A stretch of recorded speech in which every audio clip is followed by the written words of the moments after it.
아침에도 또 말씀과 기도로 하루를 시작하는 여러분 가운데 주님의 크신 사랑과 은혜가 함께 하시기를 축복합니다. 우리 이 시간 찬송 283장 나 속죄함을 받은 후 우리 다시 찬송하면서 새벽 기도의 자리로 나아가 되겠습니다.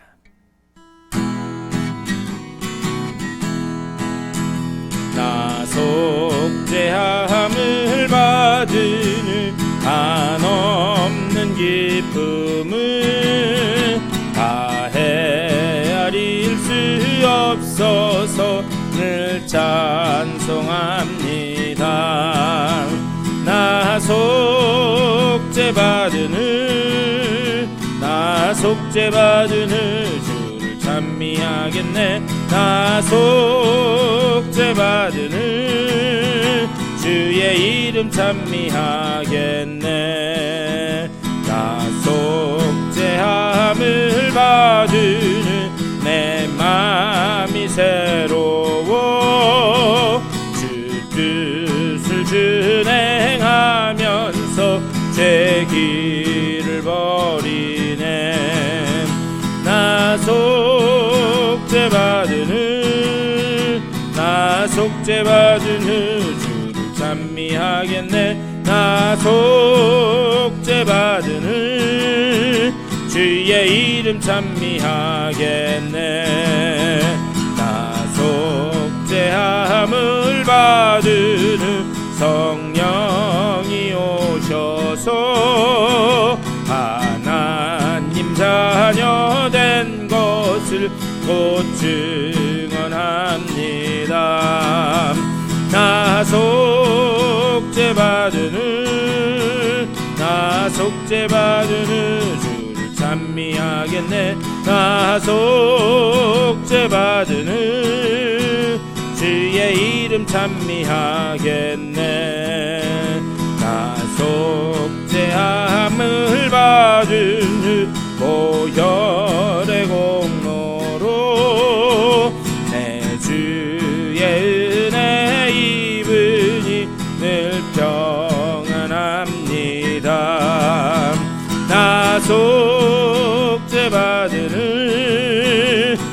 속죄받은 주를 찬미하겠네. 나 속죄받은 주의 이름 찬미하겠네.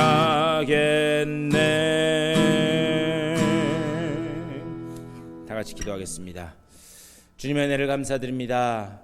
우리들에게 허락된 귀한 한날, 또 주님 안에서 새로운 하루를 허락하여 주시사 말씀과 기도로 시작하게 하시니 감사를 드립니다. 매일매일 공급해 주시는 그 주님의 놀라운 은혜로 우리가 주님 앞에 다시 일어서게 하여 주시고, 주님의 그 은혜 안에서 우리에게 약속하신 바 그 놀라운 하늘의 놀라운 언약을 삶 가운데 온전히 누리는 우리들의 삶이 될 수 있도록 인도하여 주시옵소서. 오늘 이 아침에도 주의 음성이 들려지게 하여 주시고, 주님의 뜻이 깨달아져 그 안에서 주님께서 약속하신 바 그 모든 그 하늘의 언약들을 삶 가운데 누리며 주님을 찬양하는 복된 한 날 될 수 있도록 주여 붙들어 주시옵소서.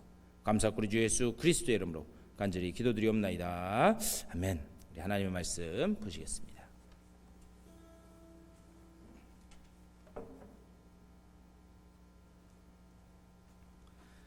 오늘 느헤미야 12장 말씀 우리 다 같이 보시겠습니다. 느헤미야 12장 우리 27절에서 30절까지 말씀, 4절 말씀 보시겠습니다.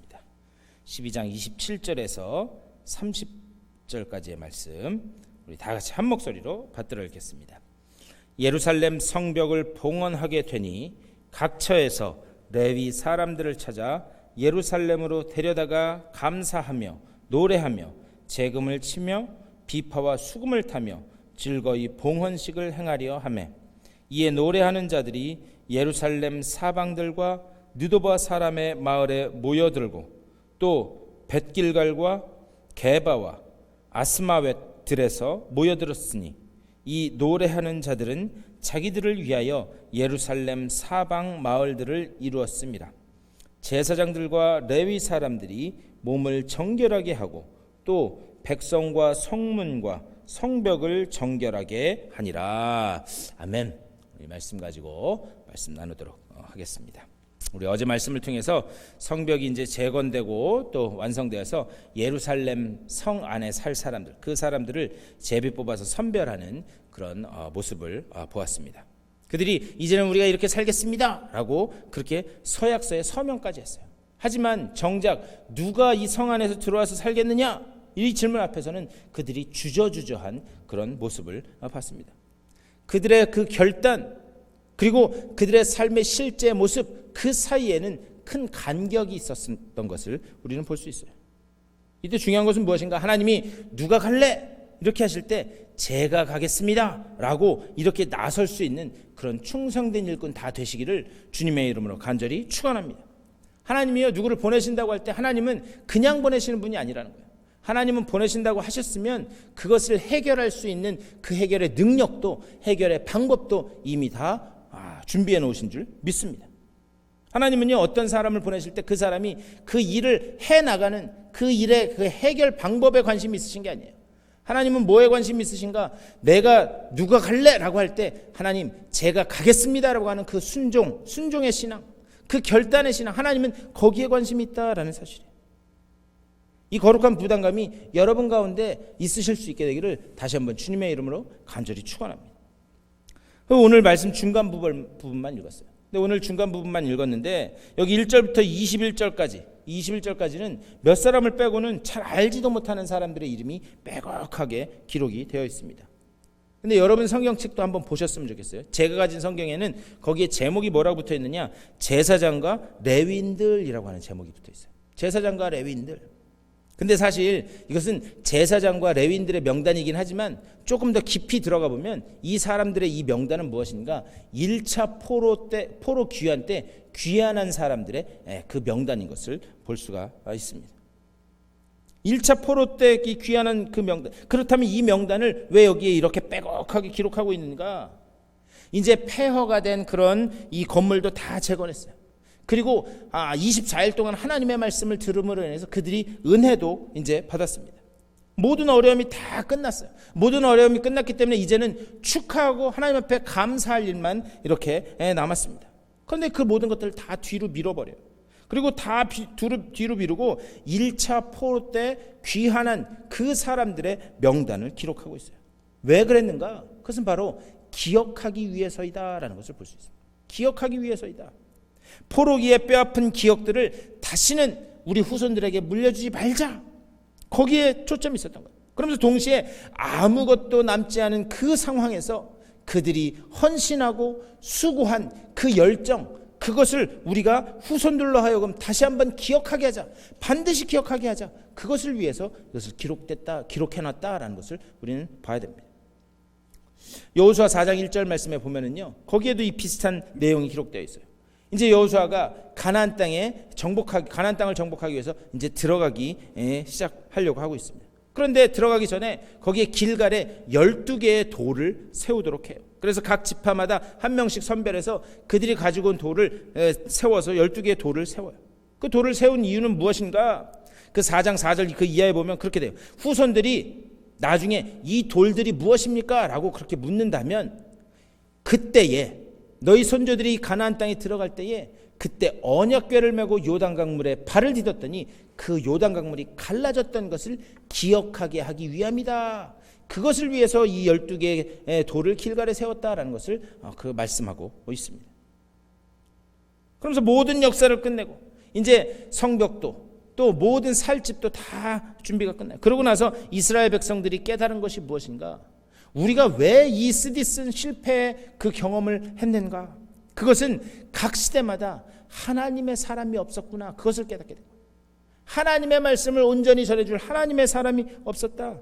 그래서 그들은 이 이후부터 사람을 길러내는데 총력을 다하게 됩니다. 그러면서 동시에 뭐냐? 너희도 이렇게 명단이 기록된 것처럼 이렇게 이름으로 기억되는 그 사람이 되어라. 그런 차원에서 이 명단을 빼곡하게 그렇게 기록하고 있는 것을 볼 수 있어요. 하나님은요, 늘 당신의 일을 하실 때 제가 이 에스라 느헤미야서 말씀드리면서 계속 말씀드렸어요. 하나님은 일을 하실 때 사람을 통해서 일을 하신다라고 하는 사실이에요. 하나님에게 있어서 성전을 재건하는 것, 성벽을 재건하는 것, 그것도 물론 중요한 일이에요. 그런데 그거보다 하나님의 관심은 어디 있었는가? 하나님은 당신의 사람을, 당신의 일을 맡아서 할 그 사람을 준비하는데 관심이 있으셨다라는 그런 사실입니다. 여러분, 사사시대의 문제가 무엇이었죠? 사사시대의 문제는 무엇이었는가? 그때 모든 사람들이 자기의 소견에 옳은 대로 행했다. 그것이 사사시대의 문제였습니다. 그렇다면 이 문제는 왜 일어나는가? 사사기 2장 10절 이하의 말씀을 보면 이제 구원을 경험했던, 광야의 그 구원을 경험했던 그 세대들도, 가나안 땅에 정복했던 세대들도 다 죽게 되고, 그리고 후세대들이 일어났는데 그 후세대들이 뭘 몰랐는가? 하나님이 어떤 분이고, 그리고 하나님이 자기들에게 하신 일을 잊었었음이라, 이렇게 기록되고 있어요.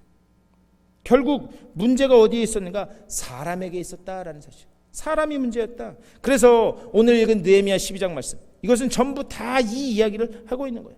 우리가 신앙의 사람들을 준비해야 된다. 그리고 이렇게 신앙의 사람들을 준비하면서 특별히 제사장들과 레위 사람들의 명단을 기록합니다. 27절과 28절에서 이렇게 말씀해요. 예루살렘 성벽을 봉헌하게 되니 각처에서 레위 사람들을 찾아 예루살렘으로 데려다가 감사하며 노래하며 재금을 치며 비파와 수금을 타며 즐거이 봉헌식을 행하려 하매, 이에 노래하는 자들이 예루살렘 사방 들과 느도바 사람의 마을에서 모여들고, 이렇게 말씀해요. 이건 무슨 얘기냐면 예배에 관련된 사람들을 지금 집중적으로 준비하는 거예요. 예배에 관련된 사람들을 준비한다는 거예요. 그런데 여기서 우리가요 그냥 쓱 쉽게 흘려 넘기고 넘어갈 그런 단어가 있습니다. 뭐냐? 27절 말씀에 즐거운 예배를 준비하려고 했다. 즐거운 예배. 지금 백성들 속에서 예배에 대한 즐거움이 회복되고 있습니다. 그렇다면 왜 오늘 말씀에서 즐거운 예배에 대해서 말씀하고 있는가? 그것은 지금까지 겪었던 모든 처절했던 포로의 역사, 그것을 여기에서 끝내버리겠다라고 하는 그런 지금 행동인 거예요. 기쁨의 회복으로 그들의 입가에 미소로써 이 지금까지 겪었던 그 수많은 고통과 고난을 끝내버리겠다. 영화로 치면 해피엔딩으로 지금 끝나가는 것을 볼 수가 있습니다. 이게 왜 중요한가? 요한복음 2장에 보면은 거기에 가나의 혼인잔치 이야기가 나옵니다. 그런데 그 가나의 혼인잔치 그것을 보면, 혼인잔치라는 것은 무엇인가? 혼인잔치는 일생일대의 큰 축제예요. 그게 축제의 자리인 이유는 뭐냐? 한 남자가 한 여자에게, 또 한 여자가 한 남자에게 이제 나는 당신의 것입니다 라는 것을 대외적으로 선언하는 자리이기 때문에. 그런 면에서 이 예배라고 하는 것도요, 이 가나의 혼인잔치도 보면 예배라는 것도 결국에는 하나의 이런 그 혼인잔치와 같은 그런 모습이 아닌가. 예배를 통해서 주님, 나는 주님의 것입니다, 주님이 내 안에 계십니다 라는 것을 확인하는 자리이기 때문에. 그런데 이 혼인잔치는 즐거운 자리이기 때문에 거기에는 그 즐거움의 기쁨의 상징으로서 포도주가 늘 떨어지면 안 되는 자리였어요. 그런데 가나의 혼인잔치에서는 포도주가 떨어지는 모습을 보게 됩니다. 결국 포도주가 떨어짐으로 인해서 잔치가 중단되는 모습을 볼 수가 있어요. 그런데 우리 주님으로 말미암아, 예수님으로 말미암아 그 포도주가 다시 채워집니다. 그때 예수님의 어머니가 그렇게 이야기하죠. 야, 포도주가 떨어졌단다. 그렇게 얘기해요. 그런데 그 얘기를 예수님께 한 이유는 무엇인가? 그것은 야, 포도주가 떨어졌다니까 네가 한번 어떻게든 한번 해결 좀 해봐라. 그런 차원에서 말씀하시는 거예요. 그런데 예수님은 이 부탁을 거절하세요. 단호하게. 왜 예수님은 그 어머니의 부탁을 거절했는가? 이런 이유입니다. 나는 이 땅의 어떤 사건을 해결하기 위해서 온 것이 아닙니다. 나는 그때그때 삶에 펼쳐지는 그런 사건을 해결하러 온 것이 아닙니다. 그런 차원의 거절이었어요. 우리 그리스도인들 가운데서도요, 신앙생활을 하면서 삶 속에 일어난 어떤 문제를 해결하기 위해서 신앙생활을 한다. 물론 신앙생활에 그런 차원도 있을 수 있습니다. 하지만 그것이 전부인 것처럼 우리가 신앙생활을 한다는데 문제가 있다라고 하는 사실이에요. 우리가 하나님을 그런 분으로 생각한다는 거예요. 그래서 이 차원에서 예수님은 그것을 거절하시는 거예요. 그리고 다시 포도주를 만드셨어요. 아니, 처음엔 안 한다고 하시다가 포도주를 만드신 이유는 무언가? 여러분, 신약성경 전체에서 포도주는 뭘 상징하느냐? 예수님의 보혈, 예수님의 피를 상징을 해요. 예수님의 피와 죽음, 그래서 그 기쁨은 오직 예수님의 그 죽음을 통해서만, 예수님의 보혈을 통해서만 회복된다라고 하는 사실을 주님께서 보여주기 위해서 이 땅에 오셔서 가장 먼저 행하신 기적이 뭐였는가? 그것이 가나의 혼인잔치 기적이었습니다. 지금까지 인간은 집 입구에 있는 그 물 항아리에 담겨있는 물, 그것으로 씻으면 그러면 더러운 것도 씻겨나가고 죄도 씻긴다라고 그렇게 생각을 했어요. 그 물로 모든 죄와 더러운 것을 씻어낼 수 있다. 하지만 물로도 안 되고 그 어떤 것으로도 씻을 수 없는 거예요.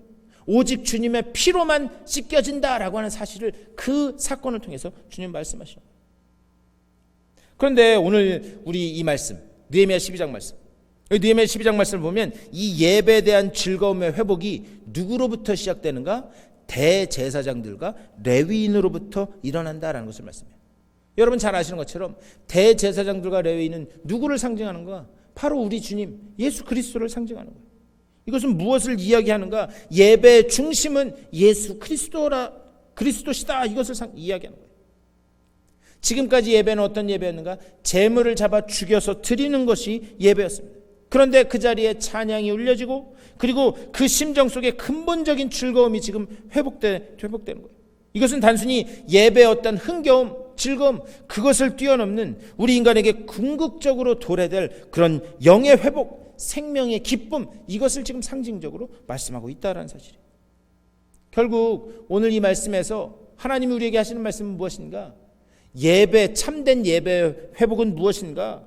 참된 예배의 회복은 그리스도와의 만남을 통해서만 이루어질 수 있다라는 사실을 말씀하는 거예요. 그러니까 우리가요, 하나님을 또 우리 주님을 인격적으로 만나지 않으면 우리 가운데 참된 부흥과 참된 회복은 이루어질 수 없다라는 사실을 이렇게 말씀하고 있는 거예요. 다만 부탁드리기는 우리 주님이 인격적으로 만나주실 수 있게 돼요. 그냥 들어서 깨닫는 정도가 아니라 그런 분이 계셨다더라, 그게 아니라 그 주님이 여러분의 삶 가운데서 인격적으로 온전히 만나주심으로 인해서 여러분의 삶 가운데 진정한 회복과 부흥이 일어나실 수 있게 되기를 주님의 이름으로 간절히 축원합니다. 우리 지금 이제 사순절 두 번째 주도 이제 보내고 있어요. 이 사순절 기간에 그 주님의 앞에 기도함으로 말씀으로 나아가서 그 주님이 인격적으로 만나지고 그 가운데서 여러분의 삶 가운데 온전한 회복과 부흥이 일어남으로 인해 하나님의 그 살아계심을 찬양하는 복된 여러분들의 삶 다 되실 수 있게 되기를 주님의 이름으로 간절히 축원합니다. 다 같이 기도하겠습니다.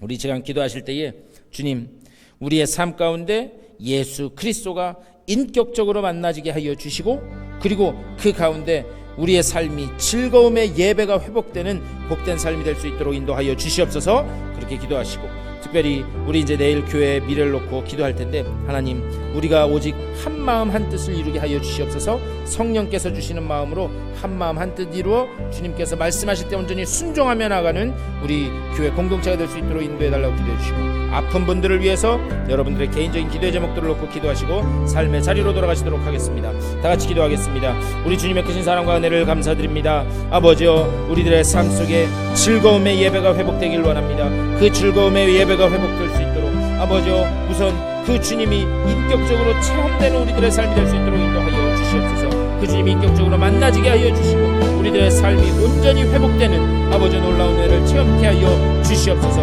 아버지여, 내가 주님의 것입니다가 늘 고백되어지는 그것이 확인되는 그런 축제의 예배로, 혼인잔치 같은 예배로 하나님 앞에 드려질 수 있도록 주여 잡아 주시옵소서.